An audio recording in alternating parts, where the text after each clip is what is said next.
أعوذ بالله السميع العليم من الشيطان الرجيم. بسم الله الرحمن الرحيم. تبارك الذي نزل الفرقان على عبده ليكون للعالمين نذيرا. ایمان کے 6 ارکان میں سے ہم پہلے 2 ارکان پڑھ چکے. اللہ پر ایمان کیا ہوتا ہے، رسولوں پر ایمان کیا ہوتا ہے. آج انشاءاللہ ہم کتابوں پر ایمان کے بارے میں پڑھیں گے کہ کتابوں پر جو ایمان لانا ہے اس میں کون کون سی بات داخل ہے. دیکھیے اس کی اہمیت کو سمجھیے. یہ ایمان کے ارکان، یہ ایمان کی بنیاد ہے. جس شخص کے اندر اس چیز کی کمی ہوئی کہ وہ ایمانیات کے چیپٹر میں کوئی ایسی کمی کا شکار ہوا تو پھر اس کے سارے اعمال برباد ہو جاتے ہیں. اس لیے آدمی ایمانیات کے چیپٹر کو خوب ذہن نشین کرے. تو کتابوں پر ایمان میں 4 باتیں داخل ہیں. پہلی بات یہ داخل ہے کہ اللہ تعالیٰ نے انسانوں کی ہدایت کے لیے آسمان سے کتابیں نازل کی ہیں. اللہ ہر انسان سے براہ راست کلام نہیں کرتا. وہ انسانوں میں سے لوگوں کو چنتا ہے جن کو رسول کہا جاتا ہے، پھر ان پر کتابیں نازل کرتا ہے، ان سے کلام کرتا ہے. بعض اوقات یہ کلام براہ راست ہوتا ہے، جیسے کہ موسیٰ علیہ السلام سے اللہ نے کلام کیا، براہ راست کلام کیا پردے کے پیچھے سے. اور بعض اوقات بلکہ اکثر انبیاء پر جو وحی ہے وہ فرشتہ جبرائیل کے ذریعے آئی ہے. جبرائیل وحی لے کر آتا ہے نبی پر اور وہ پھر لوگوں کو وہ بیان کرتا ہے. اور بعض اوقات اللہ لکھی ہوئی تختیاں، تورات جو ہے وہ موسیٰ علیہ السلام پر لکھی ہوئی تختیاں دی گئی.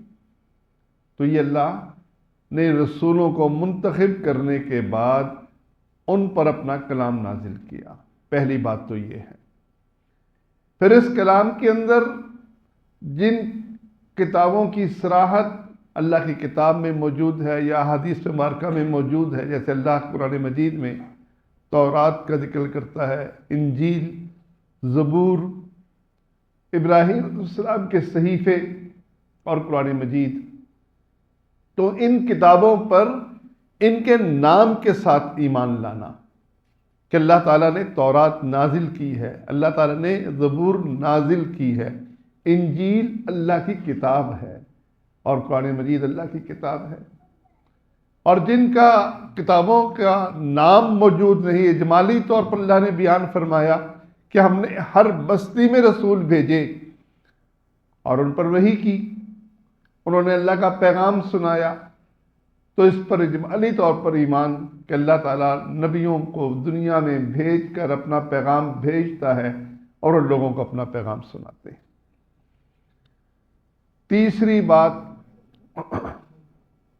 ان کتابوں کے اندر، اللہ کی کتابوں کے اندر، آسمانی کتابوں کے اندر اللہ تعالیٰ نے جو خبریں دی ہیں وہ ماضی کی خبریں ہوں کہ آدم علیہ السلام اور شیطان کا کیا جھگڑا ہوا، وہ جنت میں رہے کیسے رہے، یا مستقبل کی خبریں ہوں کہ اللہ تعالیٰ نے مستقبل کے جنت جہنم کے نقشے بیان کیے ہیں. ان سب پر ایمان لانا انتہائی ضروری ہے. اور چوتھی بات، اللہ کی آخری کتاب قرآن مجید نازل ہو گئی. یہ اللہ کا آخری کلام ہے. اس نے پچھلی تمام شریعتوں کو منسوخ کر دیا. تمام کتابوں کے اندر اللہ کے جو احکامات تھے اللہ نے جو چاہے قائم رکھے اس کتاب کے ذریعے، اور جن کو چاہا اللہ نے ختم کر دیا.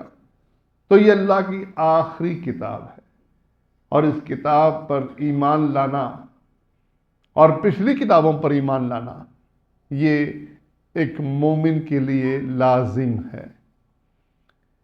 اللہ کا یہ قرآن اللہ نے نازل کیا کس لیے نازل کیا؟ کتابیں ساری اسی مقصد کے لیے نازل ہوتی ہیں۔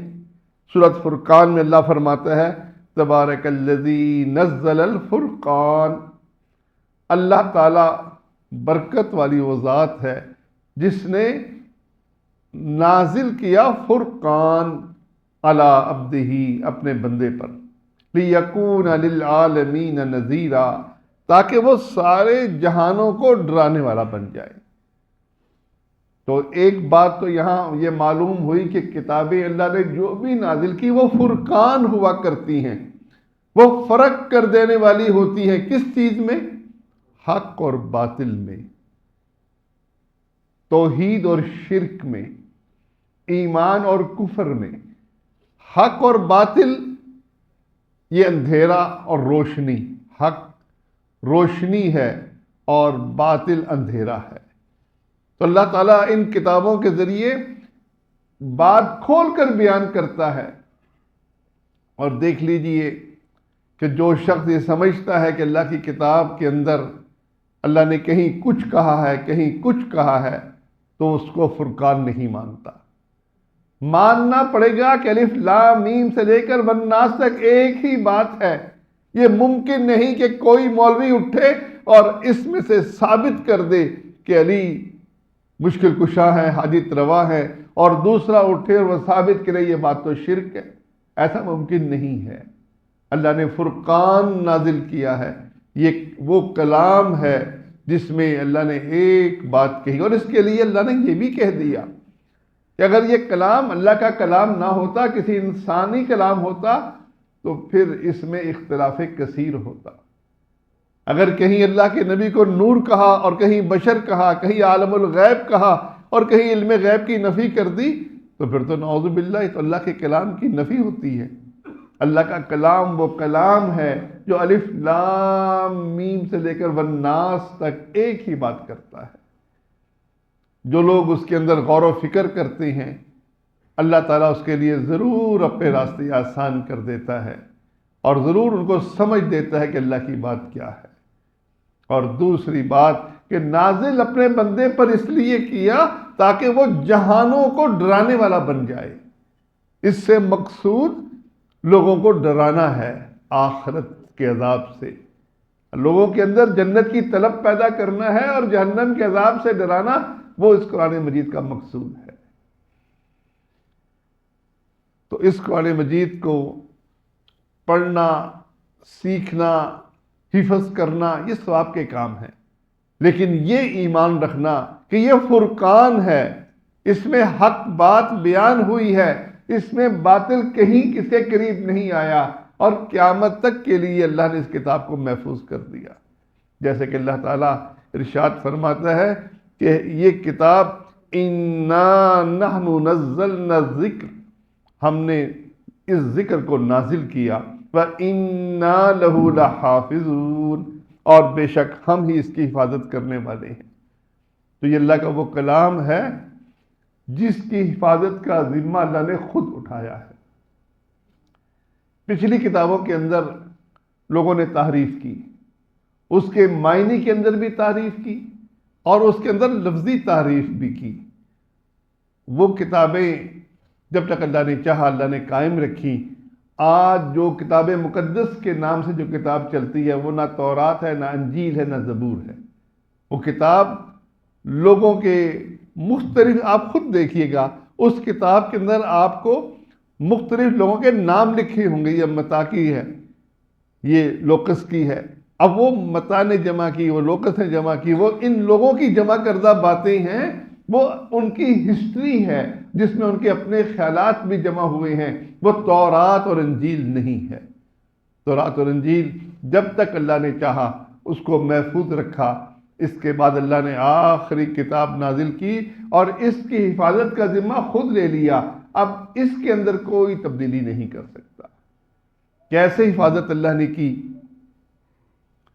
کیسے لوگوں کے سینوں کے اندر جمع ہے، کیسے ہر سال رمضان کے مہینے میں قاری حضرات کیسے اس قرآن مجید کو سناتے ہیں۔ کوئی ایک قاری غلطی کرتا ہے، پورے جہان کے قاری غلطی جمع نہیں ہو سکتے اس غلطی پر، کیونکہ پورا دین پوری دنیا میں پھیل چکا ہر جگہ اللہ کی کتاب پہنچ چکی، اب کوئی اس کے اندر تحریف نہیں کر سکتا۔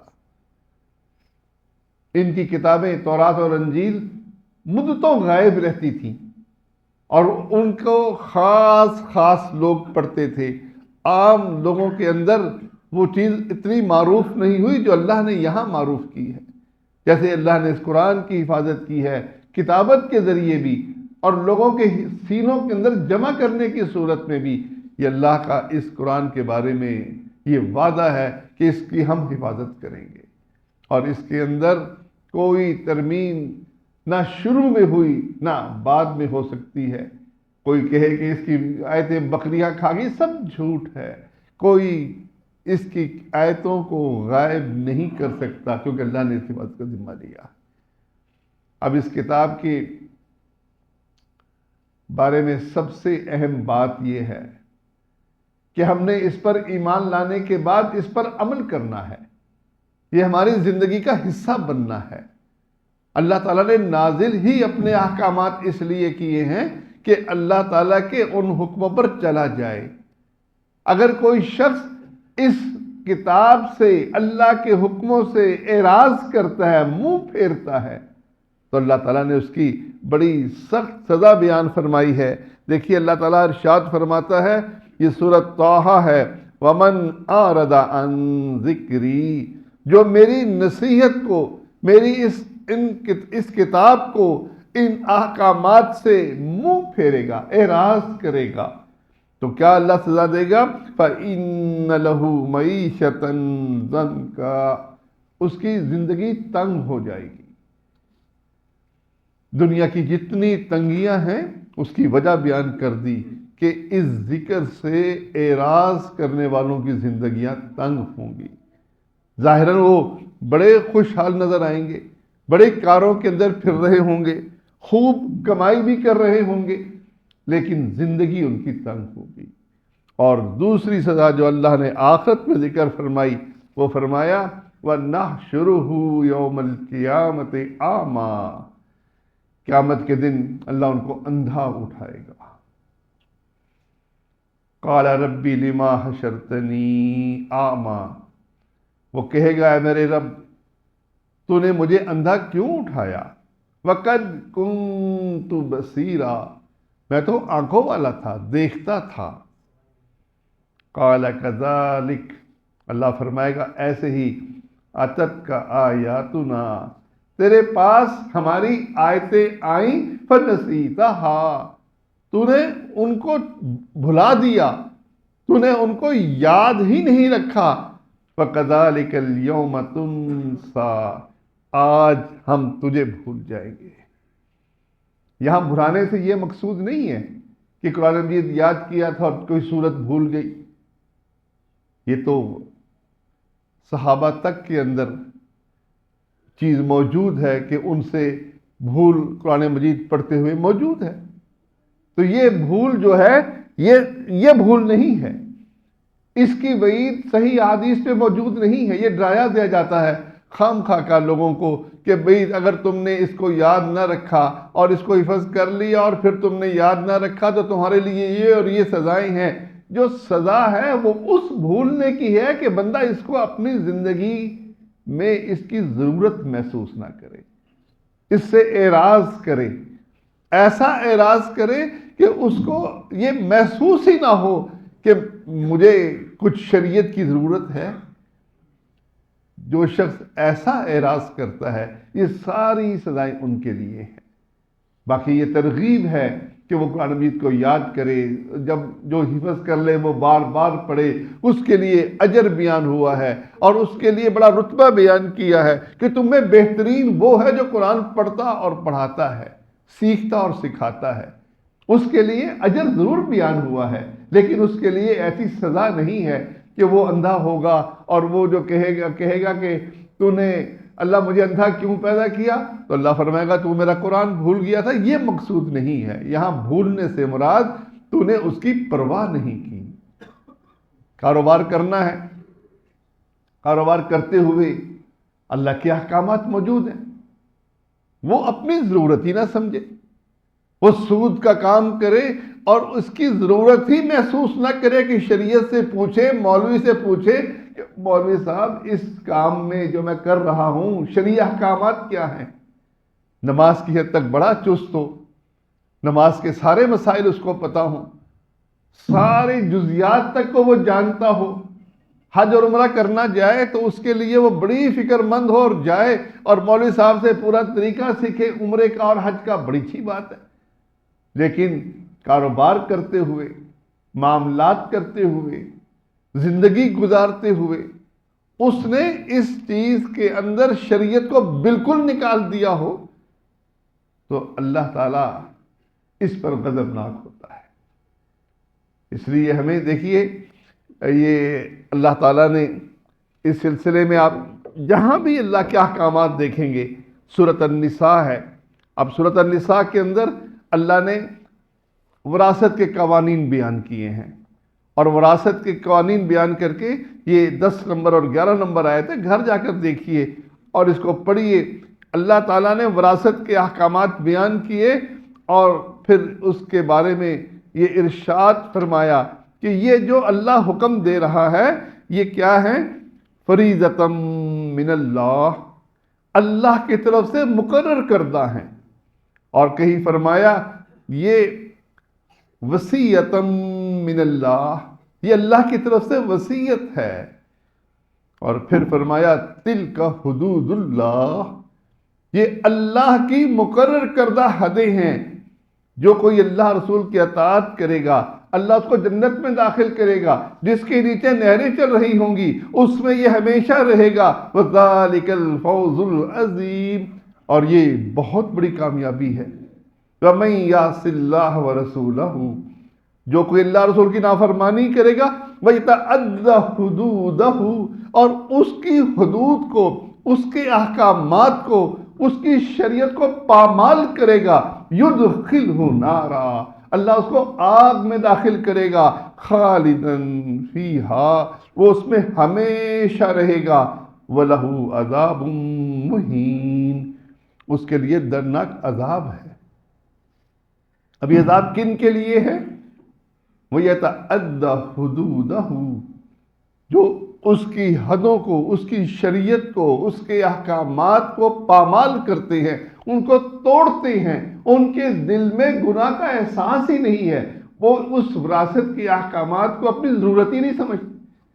تو جو شخص اس حد تک بڑھ جائے یہ سزائیں ان کے لیے ہے، اور جو مومن شخص اللہ کا تابعدار، نمازی، دیندار، وہ بچپن میں قرآن مجید کو یاد کرتا ہے اور اس کے والدین اس کو یاد کرواتے ہیں، بڑے شوق سے کرواتے ہیں، یقیناً جب اس نے یاد کیا، جتنی دفعہ اس نے قرآن کو پڑھا اتنے 10 لفظ، ایک لفظ پر 10 نیکیاں اس کو ملتی چلی جائیں گی، وہ اس کے کھاتے میں جمع ہو گئی۔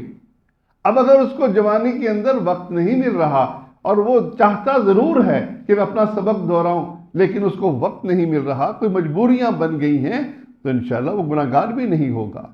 یہ سزائیں ان کے لیے ہیں جو اللہ کے احکامات کی پرواہ نہیں کرتے، ان کے بارے میں فکر مند نہیں ہوتے، یہ سزائیں ان کے لیے۔ ایسے ہی سورۃ طلاق کے اندر اللہ تعالیٰ طلاق کے احکامات بیان کرتا ہے، اور طلاق کے احکامات بیان کرتے ہوئے اللہ تعالیٰ حکم دیتا ہے کہ طلاق جب تم دو تو تم اس کی عدت میں دو، اور عدت میں دینے کے بعد پھر وہ عورتیں نہ گھر سے نکلیں نہ تم ان کو گھروں سے نکالو، اور پھر اللہ اس کو کہتا ہے یہ اللہ کی مقرر کردہ حدود ہیں۔ تو یعنی اس کو معمولی نہ سمجھو، یہ معمولی چیز نہیں ہے۔ لا تخرجوہن من بیوتہن، اگر تم نے طلاق دے دی تو وہ 3 مہینے تمہارے گھر میں رہیں گی۔ لا تخرجوہن، تم ان کو ان کے گھروں سے نہ نکالو، ولا یخرجن، اور نہ وہ خود نکلے۔ اب یہ احکامات دینے کے بعد فرمایا وَتِلْكَ حُدُودُ اللَّهِ، یہ اللہ کی مقرر کردہ حدیں ہیں۔ وَمَن يَتَعَدَّ حُدُودَ اللَّهِ، جو شخص اللہ کی حدودوں کو توڑے گا فَقَدْ ظَلَمَ نَفْسَهُ، وہ اپنے آپ پر ظلم کرنے والا ہے۔ تو اللہ کے احکامات معمولی احکامات نہیں ہیں، یہ اللہ کے مقرر کردہ حدیں ہیں۔ یہ اس لیے نازل ہوا کہ ہم ان حدوں کی ان پابندی کریں، ان احکامات کی پابندی کریں۔ اگر کوئی شخص ان احکامات کی پابندی نہیں کرتا اور فکر مندی نہیں ہوتا کہ اللہ نے کچھ حکم مجھے دیا ہے، تو یقیناً یہ شخص گناہگار ہے، سخت گناہگار۔ اور گناہگار بھی اس وقت تک ہے جب تک اس کو احساس ہے گناہ کا، جب تک وہ شرمندہ ہے، نادم ہے کہ میں نے بیوی کو طلاق دینے کے بعد فوراً ہی گھر سے نکال دیا، کہ عورت کہے جی طلاق تو بعد میں لی ہے، پہلے ہی میں گھر سے نکل آئی تھی طلاق لینے کے لیے، تو مجھے تو اس حکم کا پتہ ہی نہیں تھا۔ وہ جب تک شرمندہ ہے یقیناً وہ گناہگار مسلمان ہے۔ اور جب وہ کہتا ہے کہ نہیں مجھے شریعت کی حاجت نہیں ہے، میں اس شریعت کو نہیں مانتا، جب میں نے اس سے طلاق لینی ہے میں اس کے گھر میں کیوں رہوں، اس کو جو 3 ماہ تک رجوع کا حق ہے میں نہیں مانتی، تو یقیناً یہ شخص اسلام سے بھی باہر ہو جاتا ہے۔ اس لیے بھائیوں، ان باتوں کے بارے میں ہمیں فکر مند ہونا چاہیے اور دیکھنا چاہیے کہ ہم کتنا اس بات پر عمل کرتے ہیں جو اللہ نے نازل کی ہے۔ یہ کتاب نازل کس لیے ہوئی تھی؟ دیکھیے آپ نے آیت سنی کہ اللہ تعالیٰ نے نازل اس لیے کی کہ نبی سارے جہانوں کو ڈرانے والا بن جائے۔ ڈراوا کس بات کا؟ ڈراوا اسی بات کا کہ اللہ نے ایک دن مقرر کیا ہے، اس دن وہ فیصلے کرے گا، وہ دن جنت اور جہنم میں جانے کا دن ہوگا۔ جنت میں جو گیا وہ ہمیشہ کی عیش کرے گا، جو جہنم میں گیا وہ ہمیشہ کی مصیبت سے مبتلا ہوگا۔ جنت اور جہنم کا ڈراوا دینے کے لیے اور اس کا راستہ بتانے کے لیے کہ اس کا راستہ کون سا ہے جنت میں جانے کا اور جہنم میں جانے کے راستے کون سے ہیں، اور یہ بتانے کے لیے کہ یہ اعمال کرو گے تو جنت ملے گی، یہ اعمال کرو گے جہنم ملے گی۔ اللہ نے رسولوں کو بھیجا، ان کتابوں کو بھیجا۔ اس کے بارے میں آدمی اتنی فکر بھی نہ کرے کہ اللہ نے حکم کیا دیا ہے، بہت بڑی بدنصیبی ہے۔ آج باپ کا حکم نہ مانا جائے، گھر میں رہنا ممکن ہے۔ ماسٹر کا حکم سکول میں نہ مانا جائے، سکول میں بندہ پڑھ سکتا ہے۔ ایک اکیلا مالک الملک جو ہمارا خالق بھی ہے، مالک بھی ہے، جو ہمیں ہر چیز دے رہا ہے، جس کی نعمتیں اتنی ہیں کہ ہم گن نہیں سکتے۔ ہمیں تھوڑی سی آنکھ میں تکلیف ہو جائے تو ہم 30 40 50 سال تک جو آنکھ کے مزے لیے ہیں وہ بھول جاتے ہیں، اور وہ ذرا سی تکلیف ہمیں اتنی بڑی لگتی ہے کہ اچھا یہ مجھے درد ہو رہا ہے، شدید درد ہو رہا ہے، میں کیا کروں، میں مر رہا ہوں۔ اس کی فکر اس کو زیادہ ہوتی ہے۔ اتنا مہربان وہ رب، اور وہ اپنے احکامات نازل کرتا ہے رسولوں کے ذریعے، اور ہم ان حکموں سے ایسے لا تعلق ہو جائیں جیسے ہمارا کوئی تعلق ہی نہیں ہے ان باتوں سے، تو یقیناً یہ معاملہ انتہائی خطرناک ہے۔ یہ کتاب اللہ تعالیٰ نے اس لیے نازل کی، سورۃ المائدہ کی یہ آیت نمبر 15 اور 16 ہے، جس میں اللہ تعالیٰ ارشاد فرماتا ہے کہ یہ کتاب نازل کس لیے ہوئی۔ فرمایا یا اہل الکتاب، اے اہل کتاب، قد جاءکم رسولنا، تمہارے پاس ہمارا رسول آ چکا جو بیان کرتا ہے وہ جو تم اپنی کتاب میں چھپایا کرتے تھے۔ قد جاءکم من اللہ نور و کتاب مبین، تمہاری طرف اللہ کی طرف سے نور بھی آیا اور کتاب مبین بھی آئی۔ یہدی بہ اللہ، اللہ ان چیزوں اس کے ذریعے ہدایت دیتا ہے، من اتبع رضوانہ، اس کو جو اس کی رضامندی چاہتے ہیں، سلامتی کے راستے کو، وَيُخْرِجُهُم مِّنَ الظُّلُمَاتِ إِلَى النُّورِ، اور یہ اندھیرے سے روشنی کی طرف کتاب لانے والی ہے۔ یہ نور رسول اللہ صلی اللہ علیہ وسلم کا نور ہو، نورانی شخصیت ہیں آپ، اور اللہ تعالیٰ نے اس کتاب کو بھی نور کہا ہے۔ آپ صلی اللہ علیہ وسلم کی صفت بیان کی نور، بشر ہونے کے باوجود، انسان ہونے کے باوجود آپ کو اللہ تعالیٰ نے نور کہا ہے، اور نور آپ کی تخلیق نہیں ہے، آپ آدم کی اولاد میں سے ہیں، آدم کی اولاد میں سے ہو کر اللہ نے آپ کو نور کہا ہے، اور آپ کو کتاب مبین قرآن مجید کو بھی نور کہا ہے۔ یہ روشنی ہے، اس کے ذریعے ہم کیا کرتے ہیں؟ اندھیرے سے روشنی کی طرف لاتے ہیں۔ اب اندھیرا کیا ہے؟ کفر اور شرک اندھیرا ہے۔ یہ کتاب اس اندھیرے کو دور کرنے کے لیے آئی ہے، اور جو شخص اس پر ایمان لاتا ہے وہ یہدیہم الی صراط مستقیم، اور ہم ان کے ذریعے اس کو صراط مستقیم پر چلاتے ہیں۔ صراط مستقیم جو ہماری سب سے بڑی ضرورت ہے، جس کے لیے رسول اللہ صلی اللہ علیہ وسلم نے نماز کی ہر رکعت میں ہم سے دعا کہلوائی، اہدنا الصراط المستقیم۔ آپ نے ہر رکعت کے اندر یہ لازم کیا کہ یہ لازمی پڑھنا ہے۔ اب یہ ہماری ضرورت ہے۔ اب یہ ضرورت کیسے پوری ہوگی؟ اللہ کی اس کتاب سے پوری ہوگی۔ یہ کتاب جو ہے ہمیں وہ راستہ دکھاتی ہے جو صراط مستقیم ہے، بس اس پر ایمان لانا ضروری ہے۔ اس کو صراط مستقیم سمجھنا، اور لوگوں کے بنائے ہوئے راستوں کو دیکھیے، راستہ دو ہیں۔ ایک راستہ اللہ کا راستہ ہے جو صراط مستقیم ہے، ایک راستہ شیطان کا راستہ ہے جو اللہ کے راستے سے ہٹانے والا راستہ ہے۔ اس کے بہت سے رخ ہیں، کہیں وہ ہندوازم کی شکل میں ہوگا، کہیں وہ عیسائیت کی شکل میں ہوگا، کہیں وہ سیکولرزم کی شکل میں ہوگا، اس کے بہت سے رخ ہیں، لیکن صراط مستقیم ایک ہے، اللہ کا راستہ ایک ہے جو اسلام ہے۔ اس کے علاوہ باقی سب راستے وہ شیطان کے راستے ہیں۔ عیسائیت جب تک عیسیٰ علیہ السلام رسول رہے، نیا رسول نہیں آیا، اس وقت تک وہ اسلام تھا۔ موسیٰ علیہ السلام کی پیروی جب تک نئے رسول نہیں آئے، ان کی پیروی اسلام تھی۔ اب جب نیا رسول آ گیا، وہ چلے گئے، تو نئے رسول کی بات کو ماننا اسلام ہوگی، اور ان کی بات پھر جو اللہ نے قائم رکھی نئے رسول کے ذریعے، اس پر ماننا پڑے گا، لیکن جو باتیں منسوخ کر دی اس کو نہیں ماننا۔ یہ راستے، سارے راستے، چاہے وہ عیسائیت کا راستہ ہو، آج محمد رسول اللہ صلی اللہ علیہ وسلم کے آ جانے کے بعد، آخری نبی کے آ جانے کے بعد، اب پچھلی ساری شریعتیں منسوخ ہو گئی۔ اب اگر کوئی شخص اس شریعت کے اندر عیسائیت کو حق سمجھے، یہودیت کو حق سمجھے، اور سمجھے یہ سارے آسمانی دین ہیں، اور یہ آسمانی دین یہ جنت کے راستے ہیں، تو وہ سب سے بڑی گمراہی پر ہے۔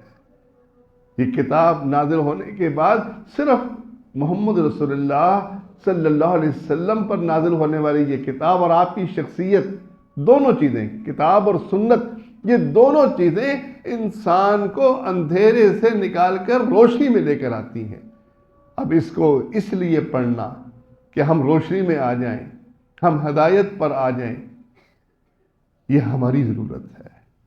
اس کتاب سے ہم کوئی تعلق ہی نہ رکھیں، ہمیں پتہ ہی نہ ہو کہ اللہ نے کہا کیا ہے، صبح اٹھ کر ایک رکوع پڑھ لیں آنکھیں بند کر کے، اور ہمیں کچھ سمجھ نہ ہو کہ ہم کہہ کیا رہے ہیں، تو ہم کیسے ہدایت کی طرف آئیں گے؟ کیسے اس روشنی کی طرف آئیں گے؟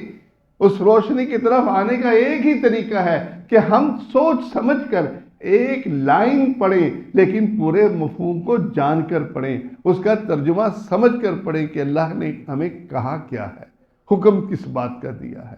اللہ سے دعا ہے کہ اللہ تعالی ہمیں کتابوں پر ایمان لانے کی توفیق عطا فرمائے۔ دیکھیے پھر 4 باتیں پھر دیکھ لیجئے، 4 باتیں کتابوں پر ایمان لانے میں داخل ہیں۔ پہلی بات یہ کہ اللہ تعالیٰ نبیوں سے خطاب کرتا ہے، انسانیت کی ہدایت کے لیے ان پر کتابیں نازل کرتا ہے، اور اللہ تعالیٰ نے تورات، انجیل، زبور، قرآن مجید اور ابراہیم علیہ السلام کے صحیفے نازل کیے ہیں۔ یہ اللہ کی کتابیں ہیں جو اللہ نبیوں پر نازل کرتا ہے۔ دوسری بات کہ یہ کتابیں جو ہیں اللہ نے براہ راست کتاب کے ذریعے بھی نازل کی، اپنے احکامات، اور فرشتے کے ذریعے بھی نازل کی، اور کہیں لکھ کر بھی، تختیاں لکھ کر بھی موسیٰ صلی اللہ علیہ وسلم کے حوالے کی۔ اور تیسری بات کہ اس میں جو خبریں دی گئی ہیں، جو باتیں بیان کی گئی ہیں، چاہے وہ آدم علیہ السلام کے قصے ہوں، نوح علیہ السلام کے قصے ہوں، یا ذوالقرنین کی بات ہو، یہ سارے باتیں حق ہیں، اللہ کی طرف سے آئی ہوئی خبریں ہیں، اس میں کوئی شک نہیں۔ اور چوتھی بات، اللہ کا یہ قرآن آخری کتاب ہے، یہ پچھلی سب کتابوں کو منسوخ کرتا ہے۔